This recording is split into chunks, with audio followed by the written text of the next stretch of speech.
UPSC में बिहार की होनहार का कमाल। सेकंड टॉपर गरिमा लोहिया ने कैसे पाई ये सफलता, कितना चैलेंजिंग रहा उनका ये अचीवमेंट। ये है बिहार की होनहार, जिन्हें अब शान से बिहार की गरिमा भी कहा जा रहा है। इन्होंने जो कर दिखाया है उससे आखिर बिहार का मान और बिहार की गरिमा जो बढ़ी है। ये यूपीएससी सिविल सेवा परीक्षा 2022 की सेकंड टॉपर हैं। नाम है गरिमा लोहिया। बिहार के बक्सर जिले से ताल्लुक रखने वाली गरिमा लोहिया के परिवार को जैसे ही ये खबर मिली कि उन्होंने यूपीएससी जैसी बेहद कठिन और प्रतिष्ठित परीक्षा पास कर ली है, तो सब खुशी से झूम उठे। लेकिन जब ये मालूम पड़ा कि इन्होंने सिर्फ यूपीएससी सिविल सेवा 2022 की परीक्षा ही पास नहीं की, बल्कि ऑल इंडिया सेकंड रैंक भी हासिल की है, तब तो इनका और इनके परिवार की खुशी का ठिकाना ही नहीं रहा। गरिमा इसका पूरा श्रेय अपने परिवार और अपनी कड़ी मेहनत को देती हैं। मैं बहुत लकी रही कि मैं बक्सर के छोटे शहर से पढ़ी, फिर भी मेरे स्कूल में मुझे बहुत अच्छी पढ़ाई मिली और उसके बिना मैं अपना आगे का कदम नहीं रख पाती अगर मेरा बेस इतना स्ट्रांग नहीं होता। तो आपके छोटे शहर में भी आपको अगर अच्छे अपॉर्चुनिटीज़ मिल सकती हैं तो आप वहाँ ज़रूर पढ़ें, और घर पे रहकर पढ़ने का बहुत एडवांटेज होता है।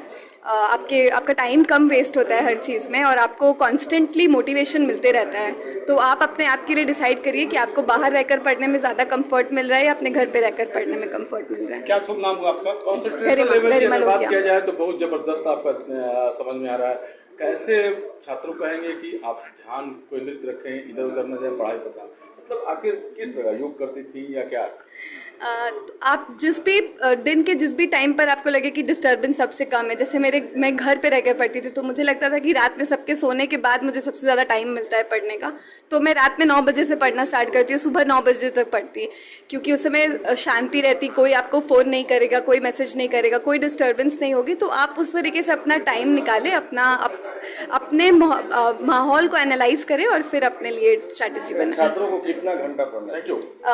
ये घंटे पर एकदम भी डिपेंड नहीं करता। आप 16 घंटे पढ़कर भी आप 2 घंटे भर का ही पढ़ रहे हैं, या फिर आप 2 घंटे में भी 16 घंटे भर की पढ़ाई कर सकते हैं।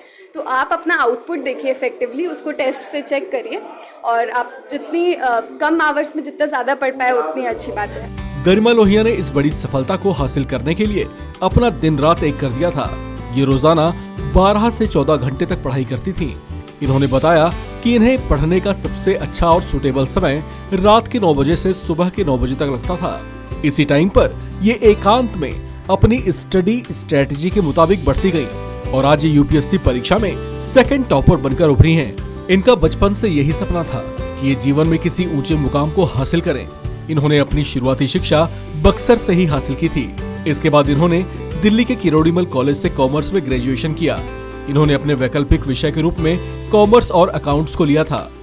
यूपीएससी में सेकंड रैंक हासिल करने वाली गरिमा लोहिया के पिता का निधन साल 2015 में हो गया था, लेकिन इन्होंने फिर भी हार नहीं मानी और मेहनत करती चली गईं, जिसका आज इन्हें फल भी मिला।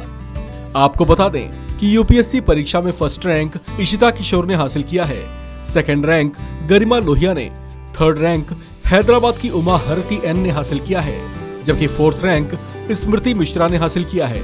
इस तरह से यूपीएससी रिजल्ट 2022 की परीक्षा में टॉप 4 स्थान लड़कियों के ही नाम रहे। इस खबर में फिलहाल इतना ही। बाकी अपडेट्स के लिए बने रहिए वन इंडिया हिंदी के साथ।